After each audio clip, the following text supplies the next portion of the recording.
Hello, everyone. My name is Cameron Cleaves. I'm a student at Radford University, and today I'm going to be talking about the relationship between life expectancy and income per person, also known as GDP, as it relates to the U.S. versus the United Kingdom. The first thing I want to look at is this is the separation between the two. Right here we have the United States in yellow, and we have the United Kingdom here in orange. This first dip that we see took place in 1918 for both countries. And what that was the end of World War I. And what we saw was a dramatic loss of life. The U.S. Had about 320,000 deaths, and the United Kingdom, also known as the British Empire back then, sustained 3.1 million deaths. But as you can see, they very quickly regained life expectancy, which you would expect at the end of a world war. You know, the countries are both trying to rally, and you don't have the massive loss of life that you did have before. The second time period I want to point out was in 1929 with the U.S. and also with the United Kingdom. And then what you see here is the U.S.'s GDP is nearly double that of the United Kingdom. But very quickly here, you can see where they crisscross and make an X. The Great Depression took place in the U.S. and at one point, about 1933, 1934, the United Kingdom was actually ahead of the U.S. In GDP.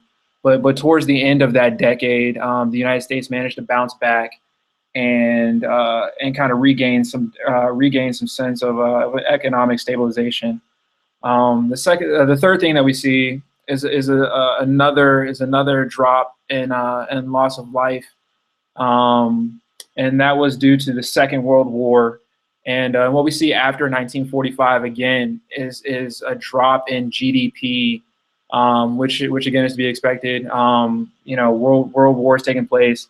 Both countries are committing quite a few.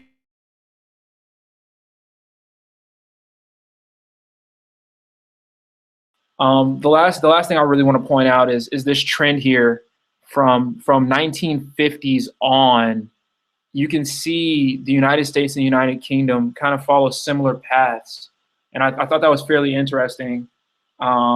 Because they seem to take small bumps and bruises in GDP at the same time, while still continuing to grow with respect to life expectancy. This right here just shows a physical representation of how strong a relationship that these two countries have with each other through such conflicts such as the Korean War, Gulf War, and even the war in Iraq that began in 2002. You can see that you can really see that based off this information here. Like I said, starting from 45 on, you know, you can see here they both backtrack a little bit again with the loss in GDP due to World War II. But then they both take fairly linear paths to getting back on track. And so what it just shows is that they just have a really strong relationship. And I believe that if you were to look at one of these countries, and follow the trend for the last 30 years, you could probably predict without having seen the other country's path. You could easily predict, and I think that's important because you can take a look towards the future, and you can, excuse me, you can see how the U.S. and the U.K. are going to grow together, and I think that's really important for not only understanding our past but understanding the future together.